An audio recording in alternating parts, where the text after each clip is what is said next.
tous. Aujourd'hui, pour continuer la bonne habitude qu'on a prise de poursuivre dans notre Aleph Bet, ce matin, on va continuer avec le P. P qui est à ma gauche, que je vous présente, qui n'est pas une lettre insignifiante non plus. Aucune n'est insignifiante.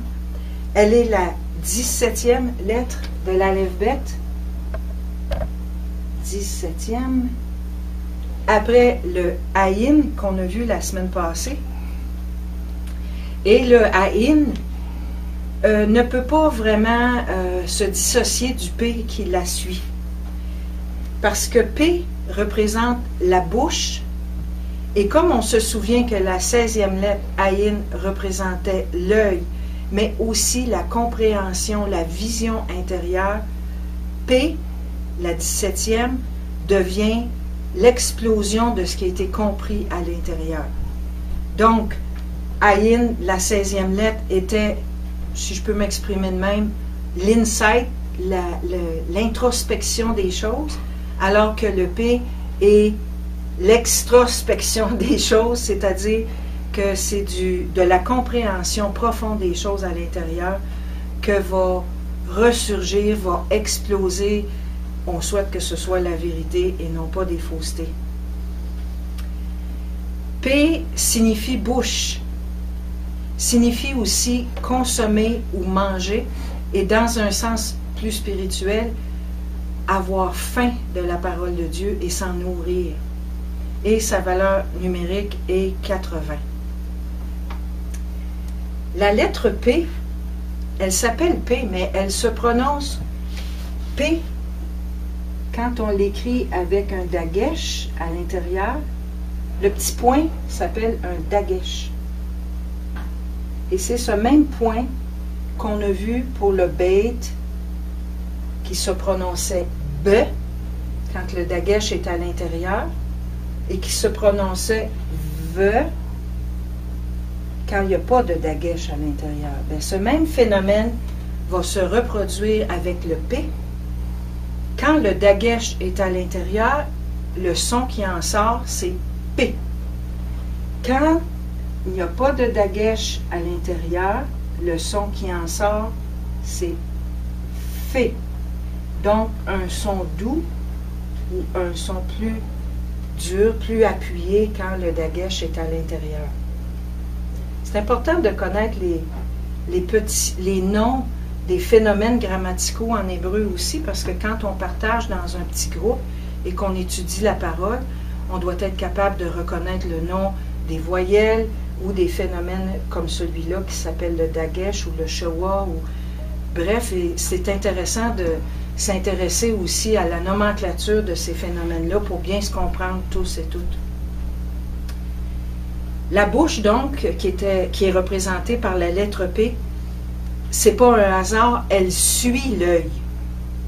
Quand on dit bon pied, bon œil, la bouche doit suivre ce que l'œil a vu et qu'on ne soit pas comme des aveugles qui conduisent des aveugles parce que Aïn n'a pas été assez éprouvé, n'a pas été assez mis en contribution de bien comprendre la parole de Dieu et son message avant de partir et de proclamer des choses avec la bouche. Je vous rappelle aussi que dans Deutéronome 6.4, le Shema, le écoute Israël, que Dieu nous demande de nous rappeler chaque jour, le premier mot Shema se terminait avec un Aïn et nous invitait à écouter parce que le Aïn était très grossi. Et le dalet du dernier mot de ce verset, dans Deutéronome 6.4, Ekar, Ehad, était le mot 1, et ils sont écrits, le dalet de la fin est écrit beaucoup plus gros que les autres lettres. Ces deux lettres grossies formaient, vous vous en souvenez, le mot Ed. Ed qui veut dire témoigner. Je rappelle ça parce que, comme je le disais, Aïn et P ne peuvent pratiquement pas être dissociés l'une de l'autre. Il y a une logique incroyable dans l'Aleph Bet de Dieu, et quand on comprend le message qui nous est livré par l'Aleph Bet, ben, on est en mesure de mieux comprendre le plan de rédemption, je le répète, mais ensuite de mettre en pratique ce que Dieu nous demande de faire et de cheminer spirituellement dans la victoire quelque part pour arriver à l'alliance du Tav qui est la dernière lettre de l'Aleph Bet. On achève d'ailleurs le parcours de ce cheminement spirituel puisqu'on est déjà rendu à la 17e lettre. Il va nous en rester seulement 5 à voir dans le détail. Mais après, quand on lit l'hébreu, oh boy, là, ça porte fruit parce que chacune des lettres qu'on aura vues dans sa symbolique, en lisant, on sera équipé justement pour prendre un mot qui nous interroge et aller l'approfondir en partant de la symbolique de chacune des lettres qu'on a apprises. Et encore plus loin, si on retourne au pictogramme de base, on va être en mesure d'avoir le message initial, primaire de Dieu, non pas primitif, mais primaire, le message de base qui a voulu, la pensée juste de Dieu, le émettre de Dieu, qui va nous être révélé. Donc, avec le P, on est invité à proclamer que Yahweh est un et à le témoigner. Ainsi, quand on proclame notre témoignage verbalement, on se trouve à unifier les deux niveaux de contact, soit celui de l'œil et de la bouche, et les deux doivent être liés. Évidemment, dans le physique, mais dans le spirituel, surtout, c'est ce qui nous intéresse ce matin. Une autre chose aussi qui est intéressante, le P avec le Dagesh, le P sans le Dagesh, les anciens disent que le P avec le Dagesh, c'est un peu la bouche fermée, et que sans le Dagesh, c'est la bouche ouverte. Mais sachez aussi qu'il y a le P fait en fin de phrase, peut prendre une forme, doit prendre une forme sophite en fin de phrase, et cette même forme s'allonge quand elle est trouvée en fin de mot, et on l'appelle une forme sophite, et elle vient rejoindre les autres lettres qui changent d'allure en fin de mot. Et on dit que le sophite comme ça, c'est vraiment l'envol, la compréhension qui est à son meilleur et qui s'étire et qui s'étire. Je trouvais ça beau.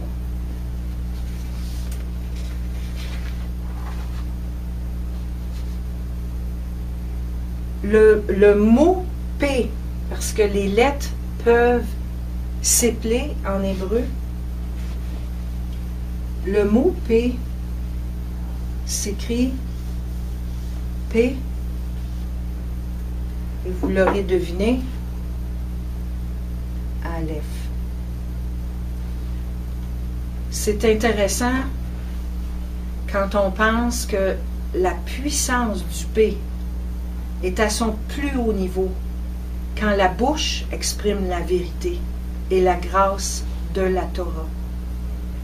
Et Dieu nous a donné ce message-là dès le premier verset de la parole dans Bereshit 1.1, dans Genèse 1.1.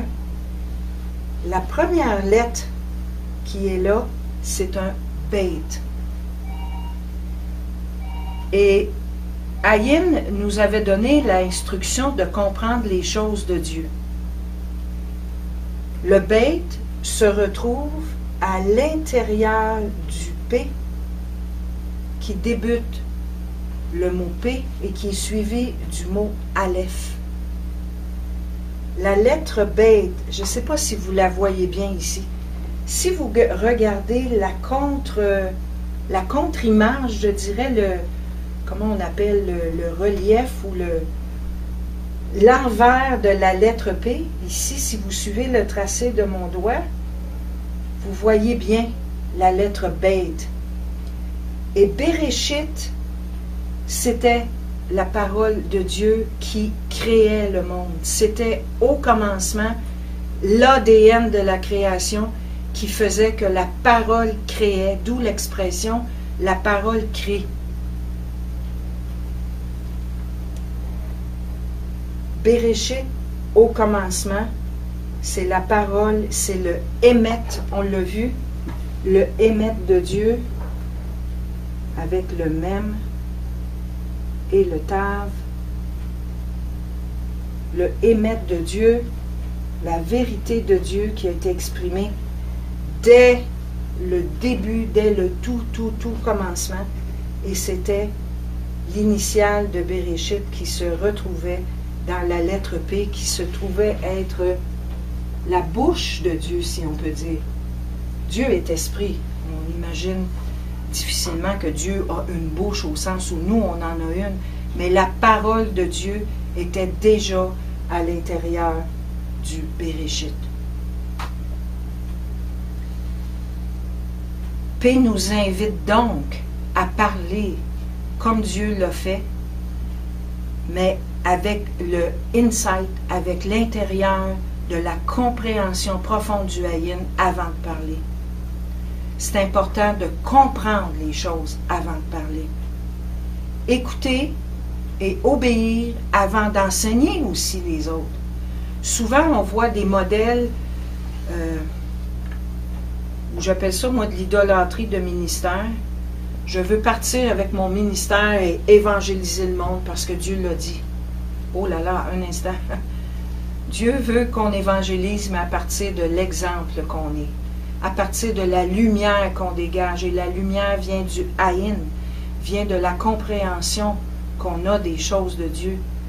Et on peut faire beaucoup de tort si on évangélise à tort et à travers. Dieu ne nous a jamais demandé de faire du porte-à-porte. Il nous a demandé de refléter son image, d'être la lumière, le sel de la terre. Et souvent, il va nous placer quelque part pour qu'on justement reflète cette lumière, cette vérité, cette émette qui sortira de notre bouche. Et si on n'obéit pas, comment est-ce qu'on peut livrer la vérité de Dieu? Le Seigneur Yeshua nous a dit, celui qui m'aime, c'est celui qui garde mes commandements. Quel exemple pitoyable je donne si je n'obéis pas à la parole de Dieu et que je pars pour évangéliser. Donc, avant d'enseigner les autres, je dois tenir compte du message important, sinon vital, qui nous est enseigné dans Deutéronome 6, des versets 5 à 7. Tout Deutéronome 6, des versets 4 à 9 sont importants.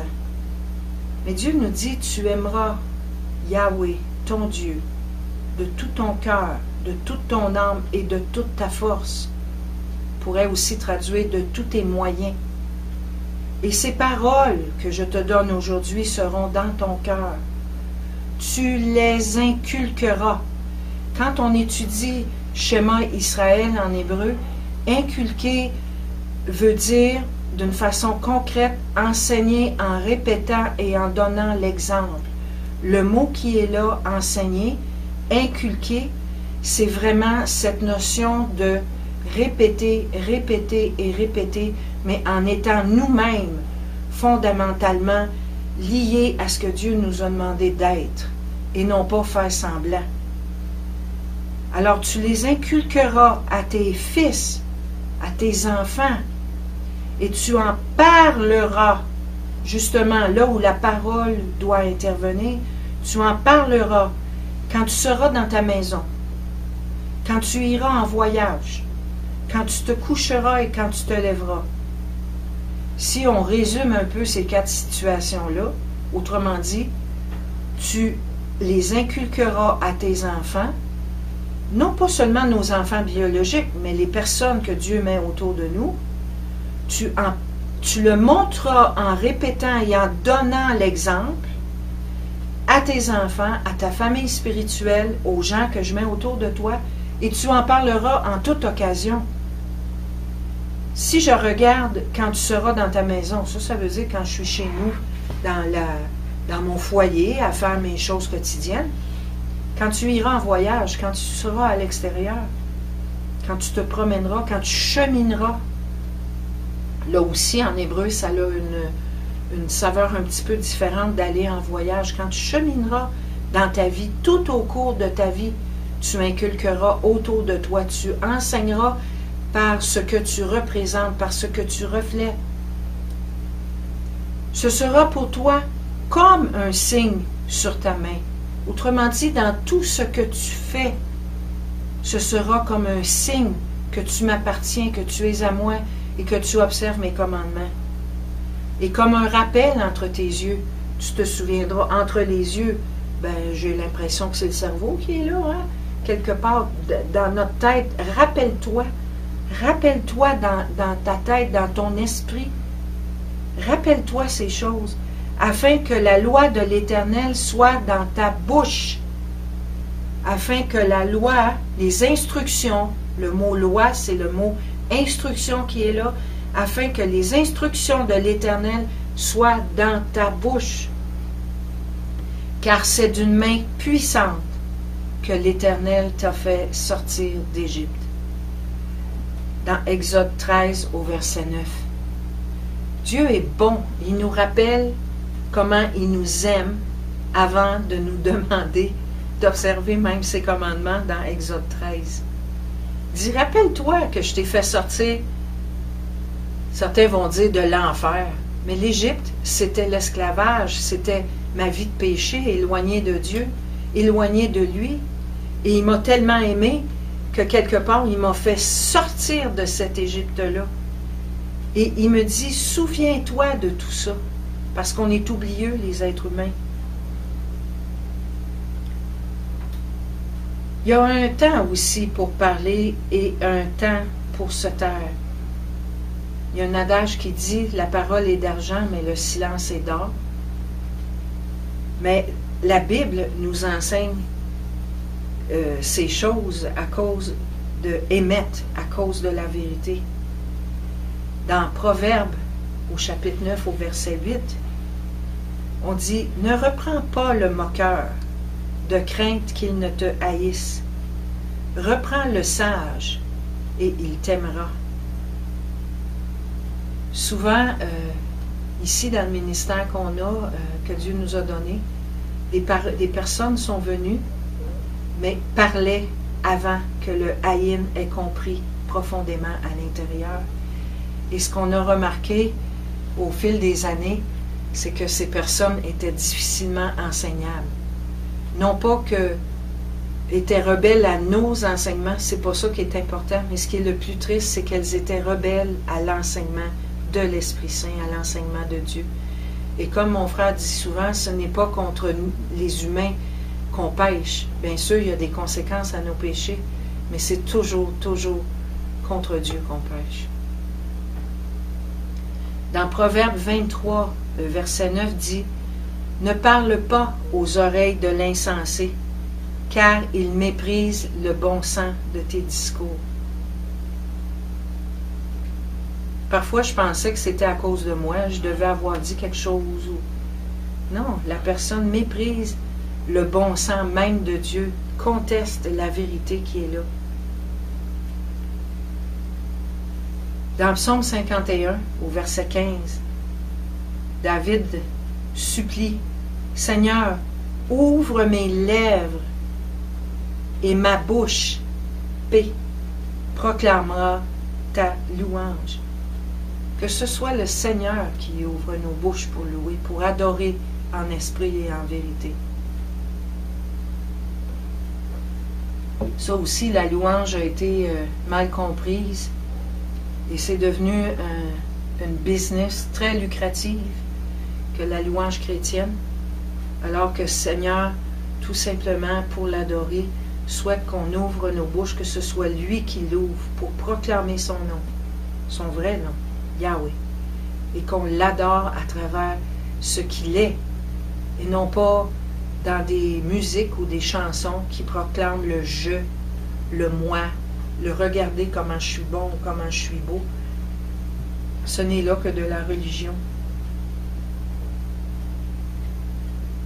La louange qui plaît à Dieu, c'est celle qui vient d'un cœur humble, contrit. Le mot paix vient du mot pa'a, qui veut dire briser en morceaux en hébreu. Quand on ouvre la bouche, on détruit toujours quelque chose, tout le temps. Soit on brise en morceaux par nos paroles, ce qui est entendu brise en morceaux la puissance de Yahvé. Ça ne lui enlève rien à lui, là. Il demeure puissant, c'est pas ce que je suis en train d'affirmer. Mais on donne un goût, on donne une saveur qui reflète qu'on brise par nos mots cette puissance de Yahvé en nous ou chez les autres. Ou soit on brise en morceaux la puissance relative de Satan. Quand je confesse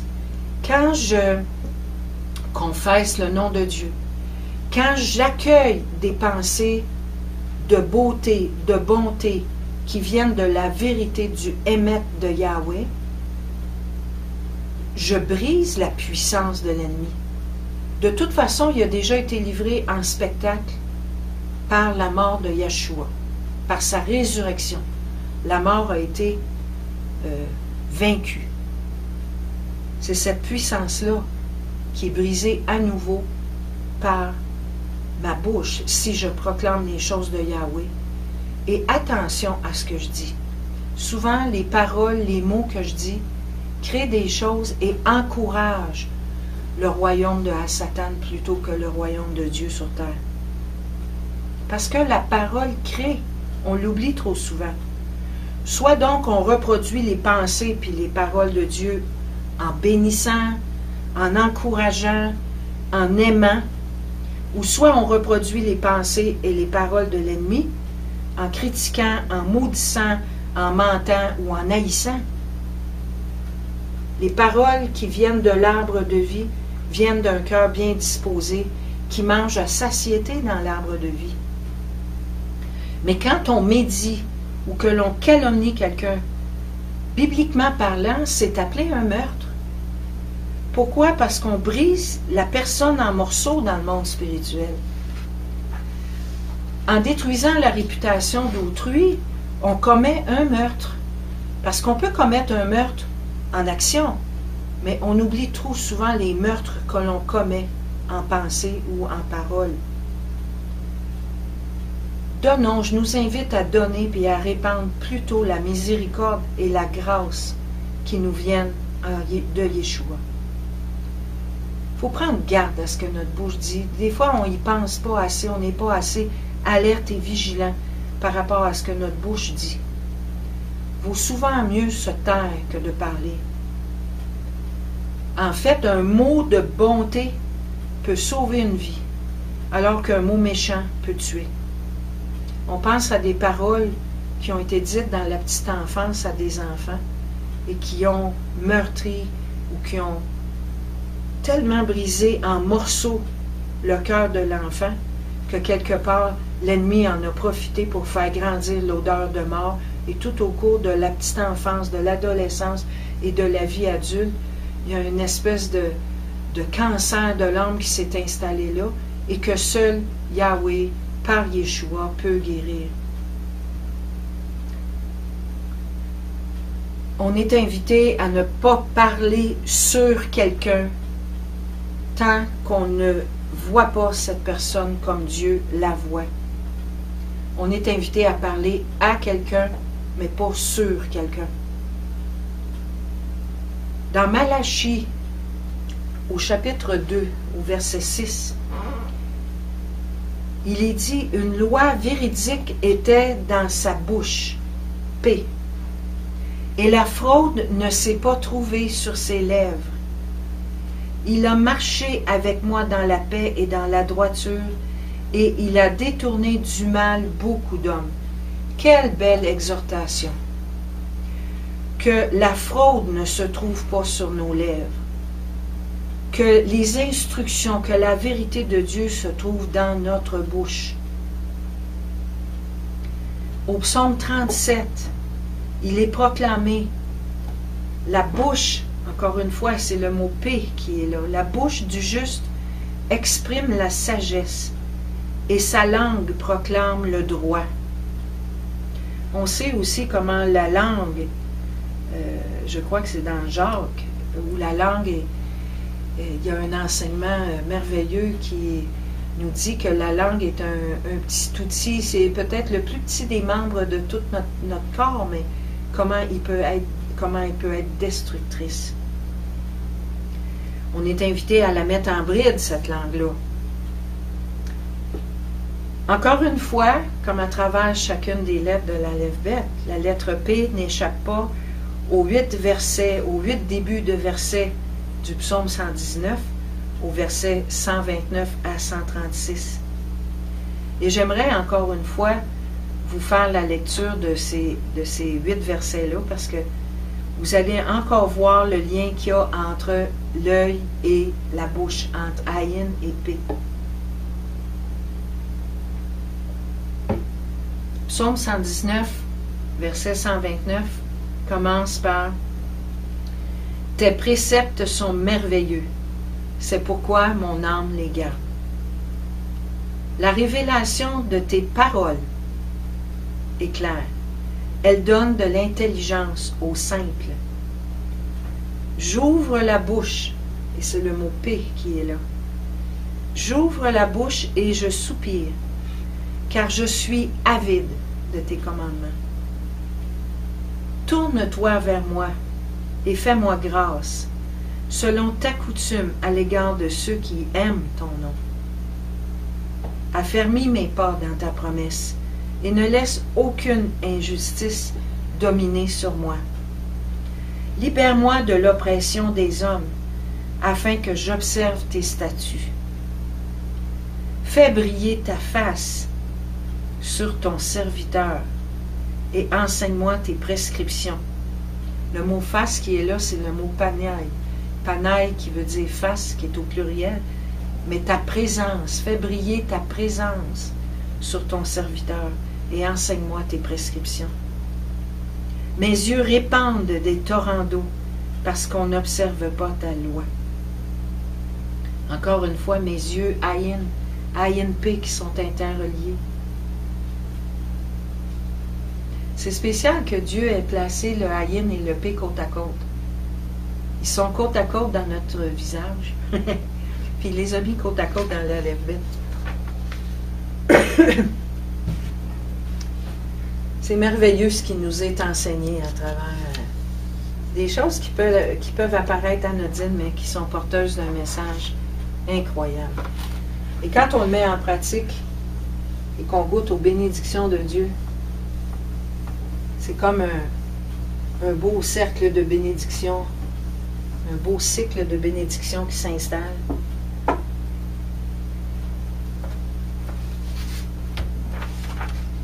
Voici le pictogramme de la lettre P comme elle a été donnée initialement. Antérieurement à ce pictogramme, l'image était faite vraiment de 2 lèvres. Puis avec le temps, la partie inférieure a disparu, puis c'est devenu la forme d'une bouche stylisée. C'est intéressant de noter que, justement, l'œil permet de mémoriser et de communiquer silencieusement. Hein? Des fois, on n'a pas besoin de parler, juste regarder quelqu'un, que ce soit un regard approbateur ou réprobateur, on est compris. Mais la bouche transmet vers l'extérieur ce que l'œil a mémorisé, parfois même secrètement. Par la bouche aussi passe le souffle qui nous a été donné par l'Éternel et qui nous donne continuellement. Si je respire maintenant en vous parlant, c'est que l'Éternel me garde dans sa main et permet qu'à chaque souffle, je puisse avoir la vie. Ça aussi, c'est une réalité à laquelle on ne pense pas. Mais par la bouche passe le souffle, la parole, mais aussi la nourriture. C'est l'ouverture qui permet l'échange et la communication avec le monde environnement. Et ce n'est pas un hasard que l'ennemi crée aussi par des esprits des troubles alimentaires importants chez les personnes, parce que ce rapport entre le Ayin, la compréhension intérieure, et ce qui entre dans notre estomac par le biais de la bouche sont interreliés. C'est là une porte primordiale, une porte fondamentale qui permet l'échange de vie, l'échange vital. C'est une réalité aussi qui nous échappe souvent. Et le P nous rappelle de manger pour vivre et non pas vivre pour manger. Et c'est intéressant aussi que le mot P qu'on a écrit tantôt avec un P et un Aleph, si je l'inverse,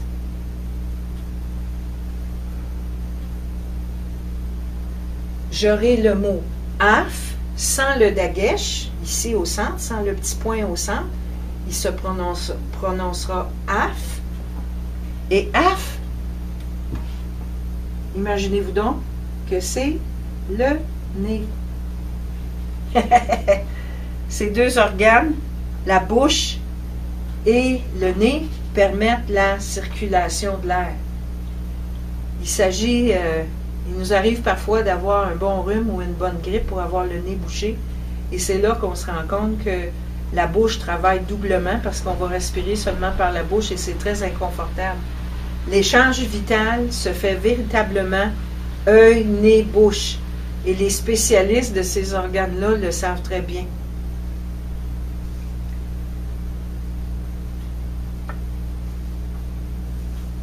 On voit que c'est véritablement Dieu qui est notre créateur. Hein? Quand on voit toutes ces choses-là, il y a une... C'est plus qu'une logique, ça renverse tout raisonnement. C'est vraiment... Wow! Quand on regarde comment l'hébreu transmet, comment l'hébreu décrit les phénomènes concrets de la création, c'est vraiment hallucinant, c'est renversant.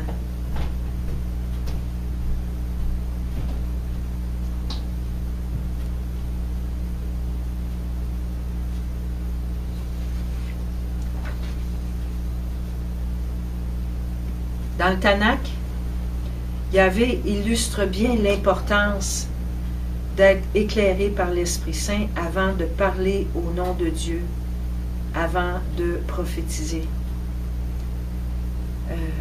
Comment c'est blasphématoire d'entendre, et pour les personnes qui le font, de prendre le nom de Dieu en vain, en utilisant l'expression « Ah, Dieu m'a montré, Dieu m'a dit, etc. » C'est utilisé à toutes sortes de sauces. Et chaque fois, je frémis parce que je me dis, boy, si Dieu te l'a dit, qu'est-ce que je peux ajouter de plus? Mais en même temps, comment on prend le nom de Dieu en vain? Soyez juste attentifs aux personnes qui autour de vous s'exclament continuellement avec le nom de Yahweh en disant « Ah mon Dieu, ah Dieu, ah Dieu ». C'est incroyable de voir ce que la bouche peut dire, comment on a été souillé souvent, puis qu'on continue à souiller le nom de Dieu de toutes sortes de manières.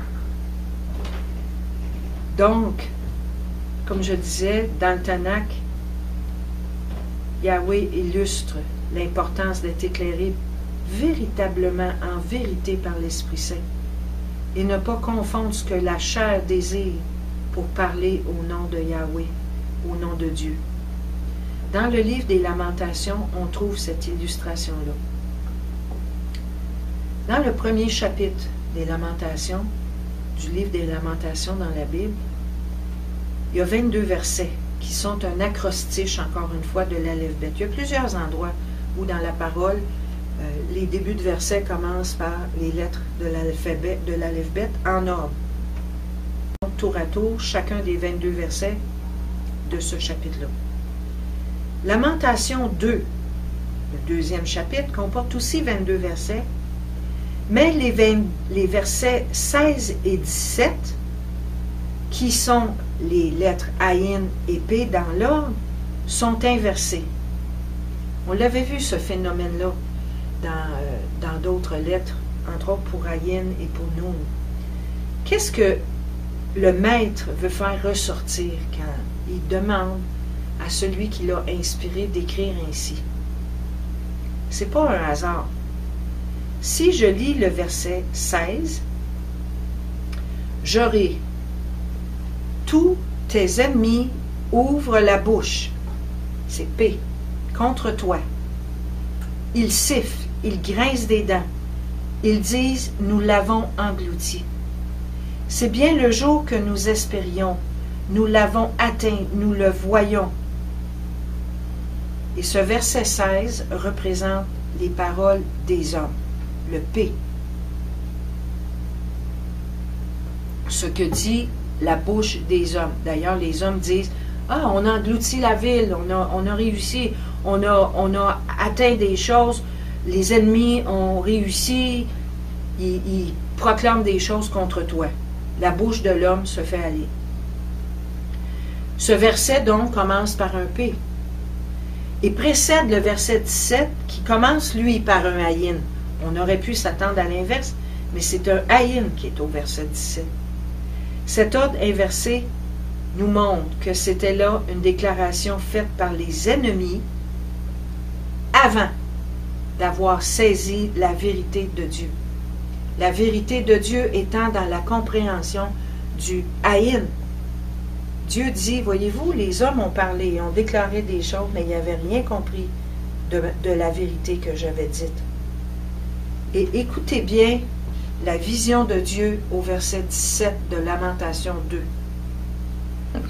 L'Éternel a exécuté ce qu'il avait décidé. Il a accompli la parole qu'il avait décrétée dès les temps anciens. Il a détruit sans ménagement. Il a fait de toi la joie de l'ennemi. Il a élevé la force de tes adversaires. Wow! Encore une fois, quand Dieu l'a dit, il va l'accomplir. Ésaïe 46, 10. Tout est défini, la fin est dans les commencements. Et si Dieu l'a décrété, il va l'accomplir.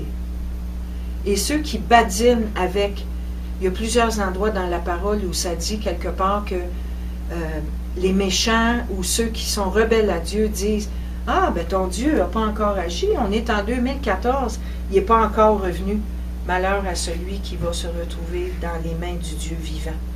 Parce que Dieu était, il est et il sera. Il est encore le même Dieu que celui d'Abraham, que celui de Jacob.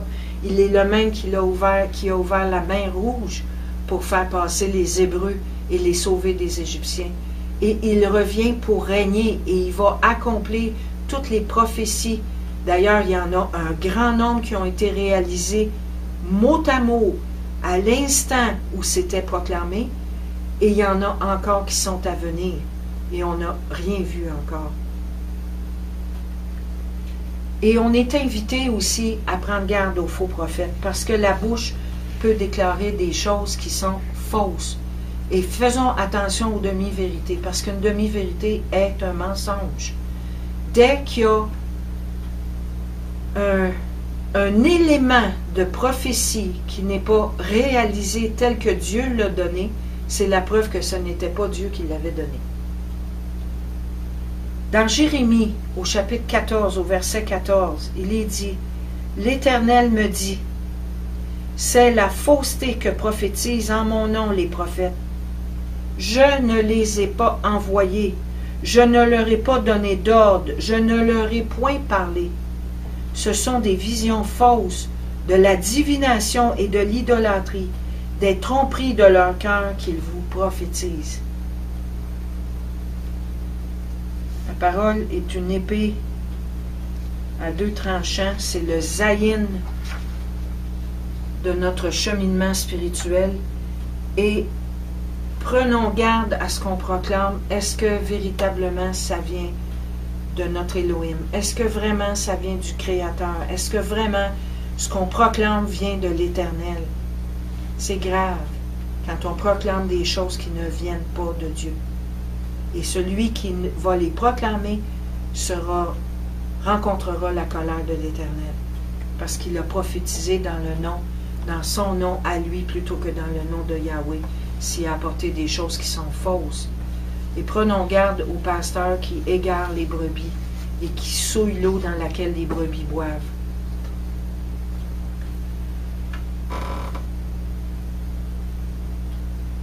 On l'a vu tantôt avec notre image ici.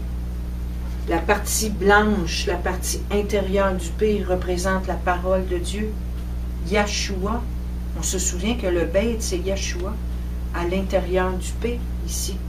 Prenons garde, justement, de proclamer des choses parce que Yeshua vit en nous, parce que Dieu vit en nous. On est son sanctuaire.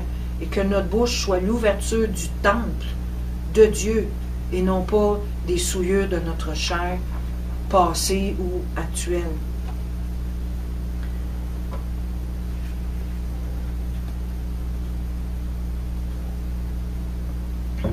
Dans la langue hébraïque,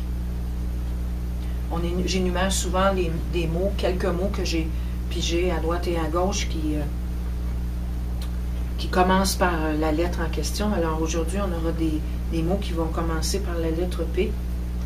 Alors, P qui veut dire bouche, Partak qui veut dire ouvrir, Pétach qui veut dire ouverture ou une porte, Pour qui veut dire briser ou écraser. On sait que Purim, la fête des lots, justement, c'est le nom de la fête que les Juifs célèbrent en se rappelant les aventures, comment Esther a délivré le peuple juif du méchant Aman. Ben, l'eau, quand on regarde à l'origine, à la racine de Purim, pour veut dire briser, écraser, donc des lots, parce que dans l'histoire, il y avait tous les lots qui appartenaient à des Juifs devaient être détruits. Alors c'est vraiment une autre victoire que l'Éternel a donnée au peuple juif. Panim, on en a parlé tantôt, Panim ou Panaï, c'est la face, mais face dans le sens, non pas un peu populaire de la chose, tu sais, on va parler du visage, quand on parle de la face, on est toujours un peu plus surpris de voir qu'on parle de la face de Dieu, mais en même temps, face en hébreu veut dire sa présence, sa lumière concrète sur nous. Paniel, Péniel, qui veut dire face de Dieu. Elle, le suffixe elle, fait toujours référence dans les noms à la présence de Dieu, justement. Samuel, demandez à Dieu. Para, qui veut dire fructueux, qui donne du fruit.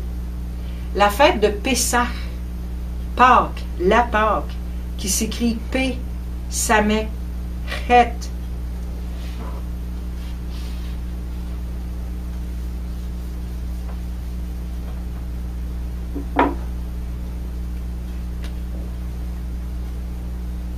P, Samek, Chet, Pessac. Et c'est intéressant parce que P, on sait que c'est la bouche ou la parole. Pessac qui signifie, si on le regarde en pictogramme, la parole qui supporte. On se souvient que le Samek, c'est celui qui soutient ou qui supporte. La vie. Le Chet, c'était la vie. Chai. Chai, la vie.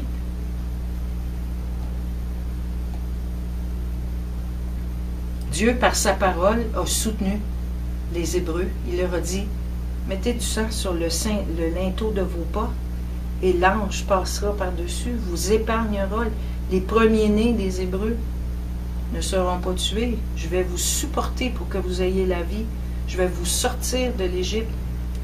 Qu'on se remémore à Pessac, justement, cet amour de Dieu pour son peuple dont on fait partie. C'est surtout pas les cocos de Pâques, les œufs en chocolat ou les lapins. Prenez le temps d'aller voir véritablement les origines de la fête de Pâques, avec Tammuz et Isis et tout ce que vous voulez d'idolâtrie païenne incroyable, où on célèbre la fécondité de déesses qui étaient païennes et qui n'ont rien à voir avec la résurrection de Yeshua.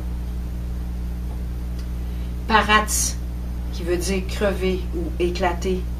Encore une fois, hein, on voit comment la bouche, dans sa dualité, peut produire la vie par l'encouragement, par l'amour qui vient de Dieu, qui vit en moi, ou qui peut briser, crever, éclater, briser en morceaux, qui peut voire même tuer. Parade, qui veut dire disperser, encore une fois, on a cette connotation de para, qui veut dire briser, disperser, encore une fois. Pitom, qui veut dire soudainement. Et finalement, la courbure du P, donc, fait allusion à une bouche ouverte, puis symbolise la flexibilité de la bouche humaine, la capacité qu'on a d'exprimer les idées par la parole. Quand on le regarde comme il faut, et ça m'amuse parce que quand on a fait l'étude des lettres de l'Aleph-Bet dans notre Kahal, dans notre assemblée, pour retenir la lettre P, la lettre Fé, P-Fé, j'avais tout simplement mentionné à un moment donné que c'était le P ici qui était la première lettre du mot pharaon, qui est le pharaon. C'était comme la dent du pharaon ici à l'intérieur, la petite dent du pharaon. Et quand on parle de P-Fé, souvent les gens vont encore renoter que justement, c'est comme la lettre, tu sais la lettre qui a la dent du pharaon dedans, oui, le P-Fé. Ça exprimait une idée justement de la dualité, comment Pharaon pouvait par sa parole briser, tenter de briser Moïse et Aaron et tout le peuple hébreu par sa méchanceté. C'est pour dire que la bouche P peut jouer un rôle vraiment destructeur. Qu'on se souvienne de la petite dent de Pharaon sur le devant de la lettre et qu'on n'ait pas de petites dents dans notre bouche. Elle ressemble aussi à un réceptacle, la lettre P, qu'on appelle un kéli en hébreu, et ça contient un yod. Le yod ici, qui est le symbole de la spiritualité. J'aime mieux voir un yod que voir une dent, ça c'est sûr. Et les sages l'interprètent comme si la bouche ne devait que parler de spiritualité. Jusqu'à un certain point, ça peut vous sembler exagéré, mais l'Éternel nous invite à marcher par l'Esprit. L'Esprit a des désirs contraires à ceux de la chair. Et quand notre bouche parle par l'Esprit qui habite en moi, c'est le bonheur autour de moi, c'est le shalom de Dieu qui est partagé, qui est libéré, qui se reflète, qui se répand sur les autres comme une tache d'huile de bontitude, comme je dis souvent, le shalom de Dieu se répand autour de nous.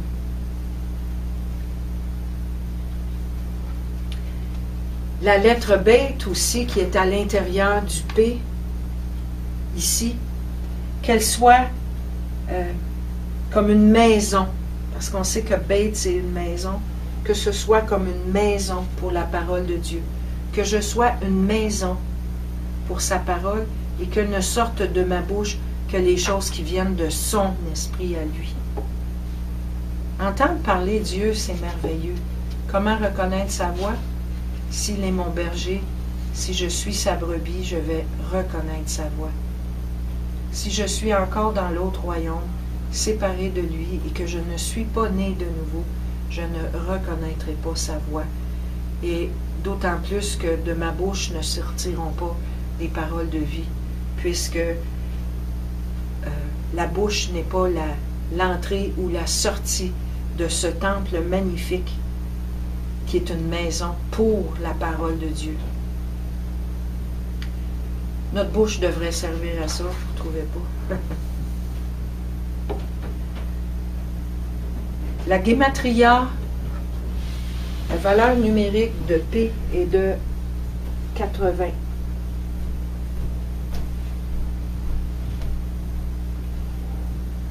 J'ai pas trouvé énormément de choses sur le chiffre 8 ou sur la gématria 80. Ce que je peux dire, c'est que c'est 10 fois 8. Et 8, c'est le nombre des nouveaux commencements de l'ordre spirituel parfait. Et j'imaginais ce qu'a dû être le 8e jour. Une fois que Dieu ait achevé toute la création et qu'il se soit reposé, le 8e jour, ça a certainement dû faire « wow » pour l'Éternel. et que ça fasse wow pour nous. Les lendemains de Shabbat qui ne sont qu'une préparation dans les fêtes du Shabbat à venir.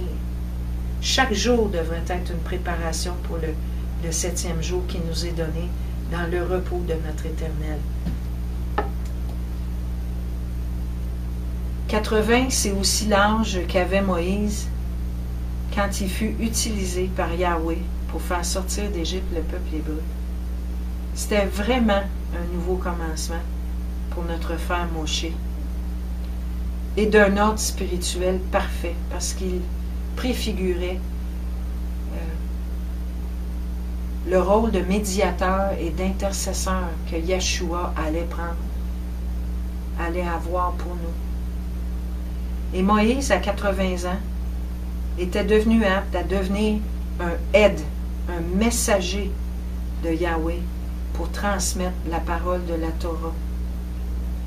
Dans Zacharie, au chapitre 3, verset 10, il dit qu'il ne faut pas mépriser le jour des petits commencements.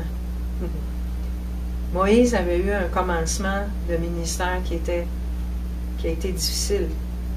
Parfois, on a eu des commencements un peu difficiles, très difficiles, mais qu'on ne néglige pas les petits commencements, parce que Dieu veut faire de nous des messagers, ses messagers à lui, pour transmettre la parole de la Torah, et qu'on se serve de paix de notre bouche pour la grande mission qu'il nous a donnée.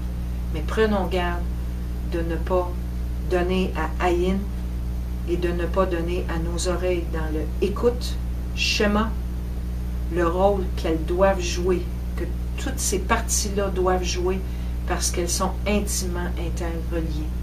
Si Yahweh les a interreliées dans l'Aleph-Bet comme 16e et 17e lettre, il y a une raison. Qu'on ne néglige pas les faibles commencements et que quelque part, on soit des messagers puissants avec la maison de l'Éternel qui est en nous et dont la bouche vient donner des paroles de grâce.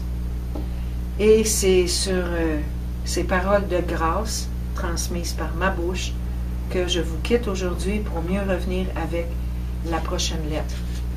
Shalom.